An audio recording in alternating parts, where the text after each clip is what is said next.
बीच आ रहे हैं son of Bihar Manish Kashyap.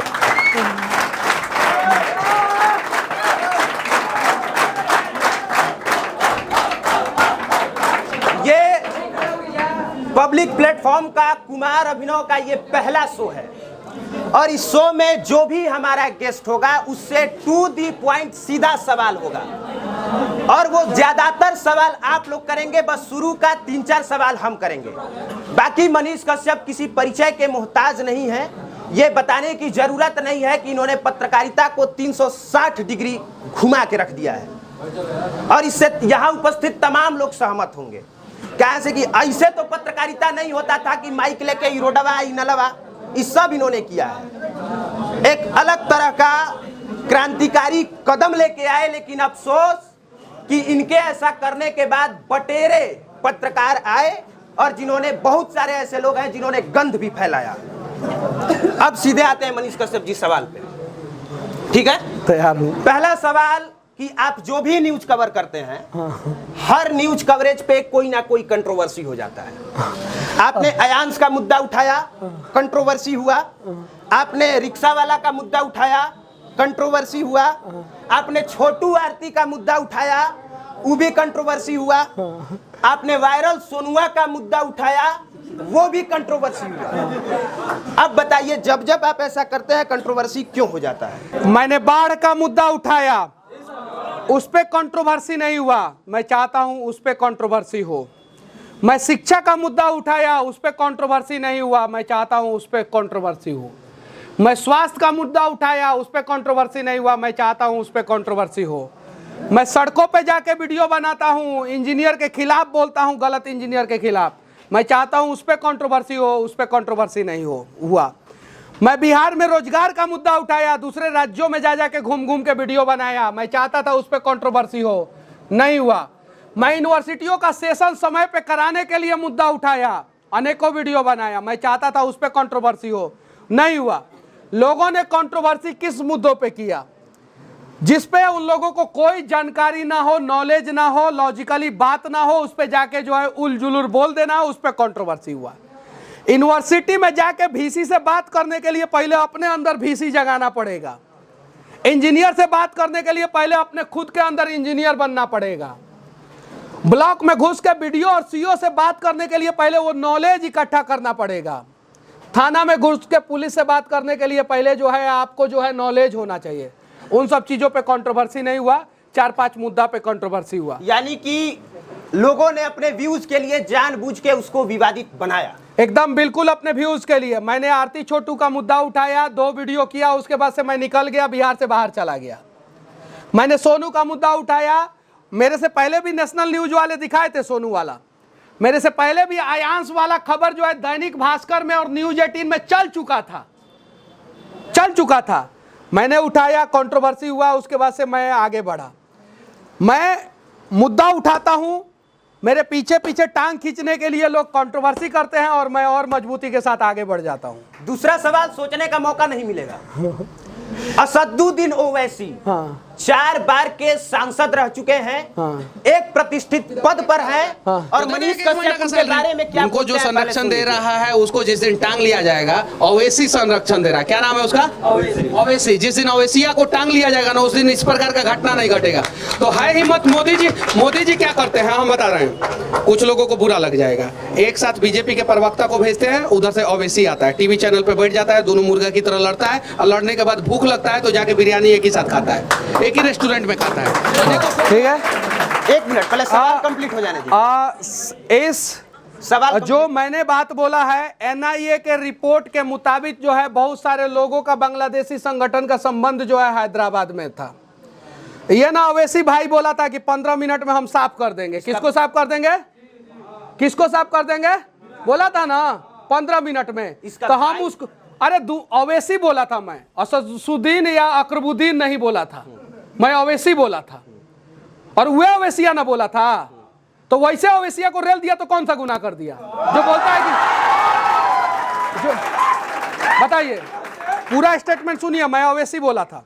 जो मनीष कश्यप भाई बात कह रहे हैं वो बोला था असदुद्दीन ओवैसी के भाई ने कि 15 मिनट के लिए हटा दीजिए पुलिस हटा दीजिए तो यहाँ पे शायद हिंदू नहीं बचेंगे। हाँ। ऐसा उसने, वो ओवैसी का भाई था। हाँ। लेकिन आपने जिसको टारगेट किया है वो ओवैसी है जो 4 बार सांसद रह चुके हैं। मैंने ओवैसी को बोला था, नाम नहीं रखा था किसका, और 4 बार के सांसद है तो वो अपने भाई को जेल में डलवा दे अगर इतना ईमानदार सांसद है तो। भाई का संरक्षण क्यों करते हैं? जो भाई जो है एक कम्युनिटी को गर्दन काटने की बात कर रहा है, दूसरा भाई उसका संरक्षण कर रहा है, तो दोनों भाई गलत है। बोले वो मंच पे आके कि नहीं मेरा भाई ने गलत स्टेटमेंट दिया था, मैं ओवैसी को फूल माला के साथ स्वागत करूंगा। चांदी का मुकुट मुझे आज पहनाया गया है ना, मैं सोना का मुकुट पहनाऊंगा उनको। आके बोले कि मेरा भाई गलत बोला था। पहला बात। दूसरा बात, कांग्रेस के हजारों मुस्लिम नेता बोलते हैं कि ओवैसी जो है बीजेपी का बी टीम है, तब मुसलमानों को बुरा नहीं लगता है? तब नहीं लगता है? कांग्रेस का नेता बोलता है सब कि ओवैसी जो है बीजेपी का बी टीम है। आरजेडी के नेता बिहार में बोले ओवैसी ने हरवा दिया गोपालगंज आरजेडी को, ओवैसी ने हरवा दिया ये क्या बोलते हैं सीमांचल क्षेत्र। हाँ, तो आरजेडी के नेता बोले तो दिक्कत नहीं है, कांग्रेस के नेता बोले तो दिक्कत नहीं है, और सेम बात मनीष कश्यप बोल दे तो दिक्कत हो जाता है। यार इन सब चीजों से ऊपर उठना पड़ेगा। और ये जब तक ओवैसी जैसे नेता रहेंगे, जब तक सिर्फ और सिर्फ उलझुल बयान देने वाले नेता रहेंगे, तब तक विकास पे बात नहीं होगा। जैसे पेट्रोल डीजल महंगा होता है ना, जैसे महंगाई बढ़ता है वैसे ही सरकार के लोग बोलते हैं ओवैसी को कि जाओ ना कुछ ऐसा स्टेटमेंट दे दो कि हिंदू मुस्लिम हो जाए।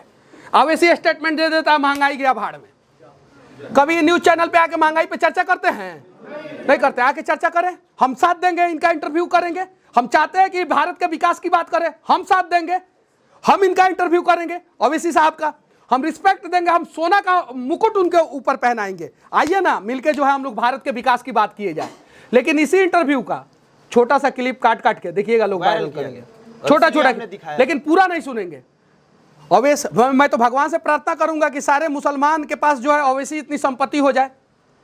मैं अपना संपत्ति पूरा देश के नाम पे लिखने के लिए तैयार हूं। आए ओवैसी इसी मंच पे और बोल दे कि मैं अपना पूरा संपत्ति जो है मुसलमानों के नाम पे लिख दूंगा, सिर्फ लिख दे मुसलमानों का रहनुमा बनते हैं तो मैं अपने पूरा संपत्ति देश के नाम पे लिख दूंगा, पूरा का पूरा। हिम्मत है तो लिख दे।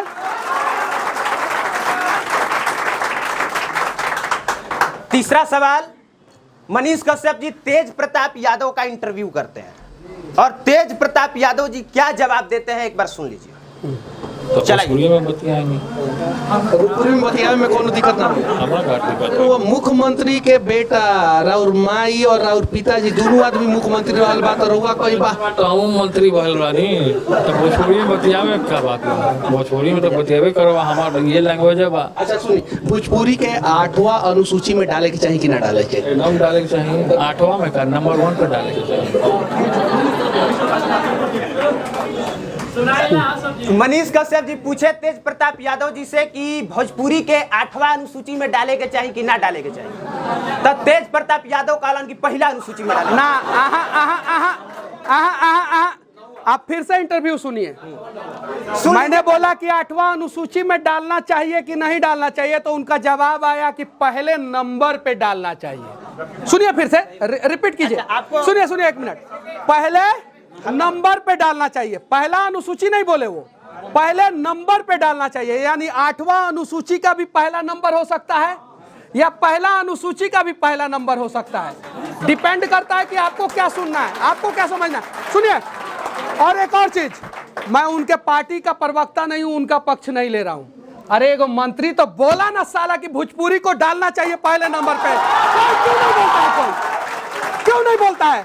उसके बातों को मजाक बनाया गया, उसके बातों को मजाक बनाया गया, लेकिन भोजपुरी भाषी कोई आदमी नहीं आवाज उठाया कि भोजपुरी को जो है पहला अनुसूची में डाला जाए, दूसरा में डाला जाए, तीसरा में डाला जाए, चौथा में डाला जाए, 8वां में डाला जाए या 808वां में डाला जाए। किसी ने आवाज उठाया?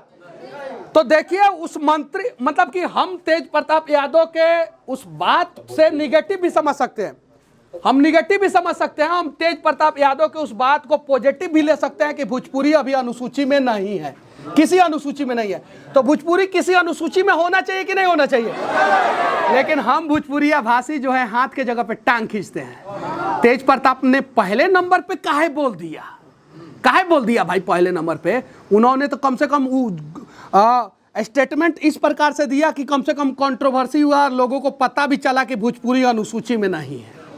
तो प्रयास किया जाए ना, भोजपुरी भाषी है ना, ये भोजपुर एरिया है ना पूरा, बक्सर, आरा सब एक ही एरिया है ना, भोजपुरी का उत्पत्ति हुआ है ना, तो चर्चा किया जाए कि भोजपुरी को 8वां अनुसूची में डाला जाए। और इसमें से किसको पता है कि संविधान में कितना अनुसूची है? किसको पता है कि अनुसूची में अनुसूची क्यों बनाया गया है, और पहले नंबर अनुसूची जो है उसमें क्या क्या चीज पे जिक्र है, 8वें नंबर अनुसूची में क्या क्या जिक्र है? किसी को नहीं पता है। एक अरे आके बता ना दो, नहीं पता है, नहीं पता है, स्टेटमेंट रिकॉर्ड होगा तुम्हारा, आओ बताओ, नहीं पता है। पहले पढ़ो, पहले पढ़ो और तब कंट्रोवर्सी करो, पहले उन चीज को समझो। 8वां अनुसूची में भाषा का जिक्र हुआ है, ठीक है, और इसलिए अनुसूची का जब भी मांग होता है, भाषा का जब भी मांग होता है, 8वां अनुसूची मांग होता है। इन चीज को समझिए पहले, और 8वां अनुसूची के पहले नंबर पे भी वो चीज हो सकता है। फिर से प्ले करके सुन लीजिए आप लोग, फिर से सुन लीजिए। तो भोजपुरी में बतियाए नहीं, हाँ पहले नंबर पे डालिए। पूरी में बतियावे में कोनो दिक्कत ना होला। हमरा का दिक्कत है। वो मुख्यमंत्री के बेटा राउर माई और राउर पिताजी दोनों आदमी मुख्यमंत्री रहल बा, तो रहुआ कहीं बा तो हम मंत्री भइल रानी, तो भोजपुरी में बतियावे का बात बा? भोजपुरी में तो बतियावे करो, हमार ये लैंग्वेज बा। अच्छा सुनी, भोजपुरी के 8वां अनुसूची में डाले के चाहिए कि ना डाले के? एकदम डाले के चाहिए। 8वां में का नंबर 1 पे डाले के चाहिए। नंबर 1 पे, कौन सी पे, कौन सी पे? नंबर 1 पे। और एक व्यक्ति जो मेरे बगल में बैठा है, उसकी माँ मुख्यमंत्री, उसके पिता मुख्यमंत्री, और भोजपुरी में बात करने से शर्मा नहीं रहा है। यहाँ तो विधायक जी के लड़का लोग भोजपुरी में ना बतियाला लोग, बक्सर के विधायक जी लोग आओ लोग कहो लो कि हमारे लड़का भोजपुरी में बतियाला सब, अंग्रेजी एकदम फराटेदार बोले ला लोग, तो गर्व के बात होके कि चाहिए ना। तेज प्रताप में अगर कमियां है तो निकाला जाए, अच्छाइयाँ है तो उसको भी दिखाया जाए। तेजस्वी यादव में कमियां है तो निकाला जाए, अच्छाइयाँ है तो उसे भी दिखाया जाए। लालू जी में कमियां है तो निकाला जाए, रेल मंत्री के रूप में अच्छा काम किए थे उसे भी दिखाया जाए। नीतीश कुमार में कमियां है, निकाला जाए, लेकिन उनका जो 2005 से 2010 का कार्यकाल था वो कमाल का कार्यकाल था, उसे भी दिखाया जाए। और मेरे अंदर अगर कमियां है तो उसे भी निकाला जाए, लेकिन मैं अगर अच्छा काम कर रहा हूं तो उसे भी दिखाया जाए। बाकी मनीष कश्यप की कमी हम नहीं निकाल रहे हैं। जितना कंट्रोवर्सी हुआ है, जो सोशल मीडिया पर लिखा गया है, जो कहा गया है, उसी पर बस इनका पक्ष जानना चाहते हैं कि उसको अपने तरीके से कैसे सही करके बताते हैं, या इस पर उनका क्या राय है। ठीक है, अब अगले सवाल पे आते हैं। सोनू सूद जी बिहार आए थे और जब वो बिहार आए तो एक बड़का कंट्रोवर्सी हो गया। कंट्रोवर्सी हो गया कि कोई एगो कलाकार है जो रोने लगा कि हमको मौके नहीं दिए। ठीक है, भागलपुर की जिया है कोई आदर्शा नाम, तो उन्होंने ऐसा कहा कि हमको मौका नहीं दिया गया। तो सोनू सूद वाला मामला क्या हुआ था, ये बताइए लोगों। मैंने कुछ अपने करीबियों को बुलाया था जिनको मौका नहीं मिला स्टेज पे परफॉर्म करने का। कार्यक्रम जो है, कोई भी कार्यक्रम हम लोग करने का प्रयास करते हैं, थोड़ा सा गड़बड़ हो ही जाता है। जैसे इसी कार्यक्रम में थोड़ा सा ज़्यादा भीड़ हो गया है कि नहीं हो गया है, तो वैसे ही हो गया था। और मैं उस कार्यक्रम के लिए मैं उन तमाम लोगों से माफ़ी मांगा था। आज भी मैं माफ़ी मांग रहा हूँ कि मेरे वजह से अगर किसी को भी कहीं भी तकलीफ़ हुआ है तो मैं माफ़ी चाहता हूँ। लेकिन साथ ही साथ सबसे विनती करना चाहता हूँ कि गलतियाँ सबसे होती है, माफ़ करके आप लोग आगे बढ़िए और बिहार के लिए लगातार प्रयास करते रहिए और बिहार का नाम रोशन करते रहिए। अभी हाल ही में सुना गया कि नवादा में आप रिपोर्टिंग करने गए थे और वहां पर ये खबर फैलाया गया कि आपको पीटा गया है। अब आप बताइए कि उसकी सच्चाई क्या है। आपको सिर्फ गाली दिया गया था, पीटा गया था, और अगर गाली ही दिया गया था या सिर्फ पीटा ही गया था तो ऐसा क्यों हुआ था आपके साथ? गाली गलौज मेरे साथ हुआ था। 6 लोगों की मौत हुई थी एक परिवार में जहर खाने के बाद। पहले ये क्लियर कर दीजिए कि पीटा गया था कि गाली दिया गया? गाली गलौज हुआ था मेरे साथ, लेकिन अगर जिस दिन मेरे साथ अगर ऐसा घटना ना हो, लेकिन अगर मारपीट होगा तो उसमें भी लोग मजे लेंगे। बिल्कुल, मुझे अफसोस इस बात की है, मुझे अफसोस इस बात की है। और मैं मतलब कि इससे मैं डरने वाला नहीं हूँ, पहला चीज़। दूसरा चीज़ कि हमारे देश के जवान जब शहीद होते हैं तो लोग उस पर भी मज़े लेते हैं। आप लोग फेसबुक पे जाके देखिएगा, जब शहीदों का हम लोग फेसबुक पे पोस्ट करते हैं तो लोग स्माइली वाला इमोजी डालते हैं कि नहीं डालते हैं? तो जब हमारे देश के जवानों को लोग बकसते ही नहीं है तो मैं कौन से खेत का मूल्य हूँ? मेरे साथ भी ऐसा होगा और हम लोगों को तैयार रहना होगा। भगत सिंह मार खाए थे कि नहीं खाए थे? खाए थे, अंग्रेजों ने मारा था। हमारे देश के स्वतंत्रता सेनानी मार खाए थे कि नहीं खाए थे? कुछ लोग तो लाठी खाए और वहीं पे मर गए, सबको पता है, इतिहास के किताबों में आप लोगों ने पढ़ा है। लेकिन क्या वो लोग पीछे हट गए? नहीं हटे। मेरे साथ गाली गलौज हुआ, बिहार के लोगों को मेरे साथ खड़े हो जाना चाहिए था, सभी लोगों को, सभी के सभी लोगों को खड़े होना चाहिए था कि मनीष कश्यप आखिर किस मकसद से गया था और क्या गलत दिखा रहा था वहां पे। और जब 12 करोड़ बिहारी में से 12 करोड़ बिहारी खड़े होते मेरे साथ तो मुझे और गर्व महसूस होता और मैं और स्पीड से काम करता, लेकिन मैं रुका नहीं और मैं अभी भी काम करूंगा। मेरे साथ गाली गलौज हुआ था, गंदा गंदा गाली दिया गया था, लेकिन उन लोगों को ये पता नहीं था कि अगर इस वीडियो को डालेंगे तो और कंट्रोवर्सी होगा। सच्चाई ये है कि अपराधी कोई और था और फंसा कोई और, इसलिए जो है कहीं नहीं तो कहीं उसको दबाने के लिए जो है मुझे वहीं से वापस भेजने का प्रयास किया गया। यहां पर आप लोगों को हम एक किस्सा सुनाना चाहेंगे, ध्यान से सुनिएगा। जब हम मनीष कश्यप के पक्ष में कम से कम 2-3 वीडियो बनाए होंगे बैठे बैठे स्टूडियो से, और जब जब बनाए तब तब कुछ लोगों के द्वारा कहा गया कि इनकी चापलूसी करते हैं, ये कहा गया लोगों के द्वारा। हम एक बात बताते हैं कि इनसे पहले कोई ऐसा पत्रकार नहीं था जो किसी और पत्रकार को सपोर्ट करता हो। सबकी अपनी एक दूसरे के खिलाफ जो है वो जलन होता है, एक टीचर दूसरे टीचर से, एक दुकानदार दूसरे दुकानदार से, एक बिजनेसमैन दूसरे बिजनेसमैन से और एक पत्रकार दूसरे पत्रकार से। लेकिन ये पहली बार हो रहा है कि एक पत्रकार सवाल पूछ रहा है, दूसरा पत्रकार अपना सारा काम छोड़ के उस सवाल का जवाब दे रहा है, पहली बात।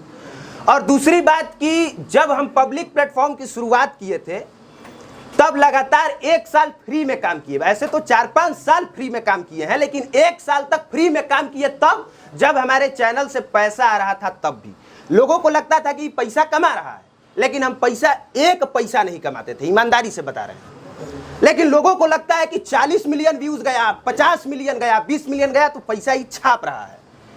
तब हम हुआ क्या था कि कोई टेक्निकल इशू था जिस वजह से पैसा मेरे पास नहीं आ पा रहा था।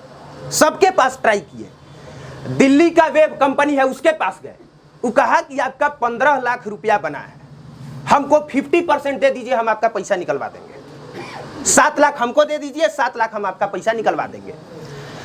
लास्ट में हम मनीष कश्यप जी के पास गए और लास्ट में इनसे कहा कि ऐसा ऐसा बात है, अगर आपके पास पैसा नहीं रहेगा तो संभव नहीं है कि आप रिपोर्टिंग कर पाइए, कहीं से कि कहीं पहुंचने में तेल लगता है, कहीं पहुंचने में आपका वक्त लगता है और पैसों की जरूरत सबको है, पता है।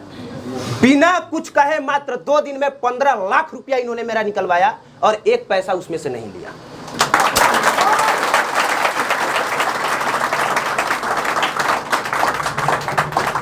लेकिन हम सपोर्ट सिर्फ इसलिए नहीं करते हैं, जब जनता जंक्शन के प्रशांत राय को पीटा गया था ना, हम वीडियो उस समय भी बनाए थे। जब जब ऐसा हुआ है तब तब बनाए हैं, लेकिन ये बस इनकी खुददारी बता रहे हैं कि मनीष कश्यप वो शख्स है कि अगर कोई आ जाता है कि ये चीज़ है तो ये ईमानदारी से करते हैं। हालांकि इसके बाद बहुत लोगों ने तोड़ने का प्रयास किया, इसमें कोई डाउट नहीं है, बहुत लोगों ने तोड़ने का प्रयास किया, लेकिन जो सच है वो है भाई। इतना हम जानते हैं मनीष कश्यप के बारे में कि अगर कोई आदमी आ जाए तो उसके साथ सेल्फी खिंचाना हो तब, पैसा का डिमांड कर दिया तब, चाहे कह दिया कि हमको इस चीज़ की ज़रूरत है तो जितना हो सकता है उतना करते हैं।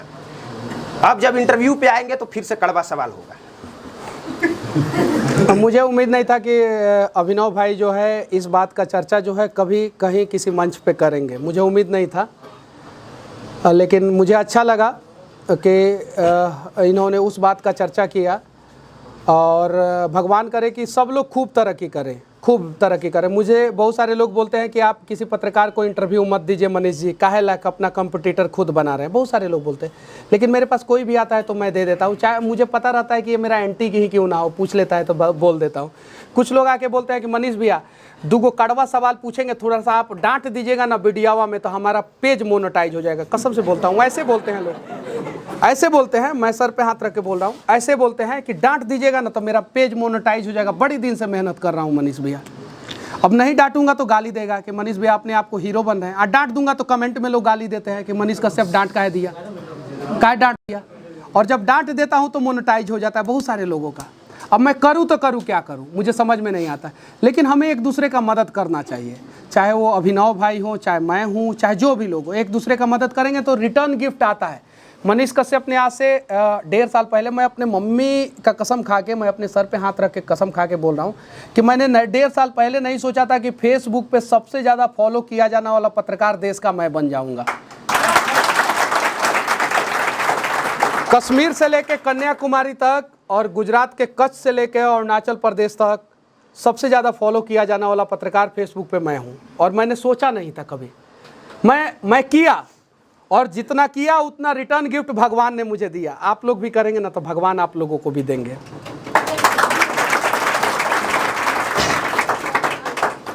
अब आप एक वो घटना बताइए जिसमें रिपोर्टिंग करने के दौरान आपको सबसे ज्यादा मुश्किल हुई, मतलब पैसा आपको ऑफर किया गया हो कि ये खबर मत दिखाइए, धमकी मिला हो कि जान से मार देंगे अगर ये कीजिएगा तो, या जाने में मुश्किल हुआ हो, या कुछ भी एक ऐसा बताइए जो आपके कैरियर का सबसे मुश्किल रिपोर्टिंग रहा हो। मैं वो जगह नहीं बताऊंगा, लेकिन मैं वो घटना बता रहा हूँ।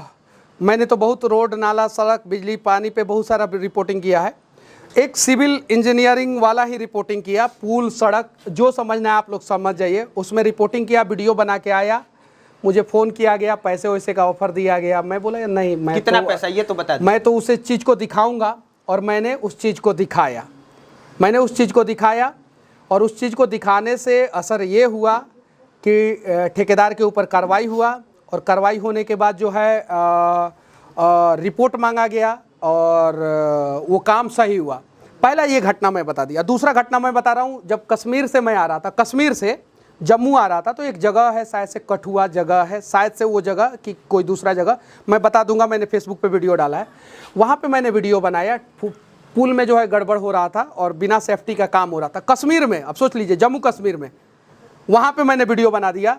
तो मुझे कान में कुछ लोग आके बोले कि आगे नहीं बढ़ पाइएगा, कि वीडियो डिलीट कर दीजिए। हम बोले कि रोक लीजिए, तब आपको रोकना है तो। मेरे बाबूजी यहीं पे कश्मीर में 12 साल पत्थर खा के कश्मीर को शांत कर दिए। हमारे पिताजी आर्मी में, तो आर्मी वाला लोग ना कश्मीर को शांत किया कि नहीं, पत्थरबाजों को शांत किया कि नहीं। हम बोले रोक लीजिएगा, और किसी ने नहीं रोका, और मैंने वो वीडियो बनाया, दिखाया, और उसका असर ये हुआ कि वहाँ का कमिश्नर ने संज्ञान लिया, और कमिश्नर ने फेसबुक पे पोस्ट डाला। वो कमिश्नर का मेरे पास रिपोर्ट है, और जवाब पूछा कमिश्नर ने कि ये गड़बड़ी क्यों हो रही है। तो ये दो घटना जो है, मतलब कि थोड़ा सा कंस्ट्रक्शन फील्ड में रिपोर्टिंग के दौरान मुझे दिक्कत हुआ थोड़ा सा।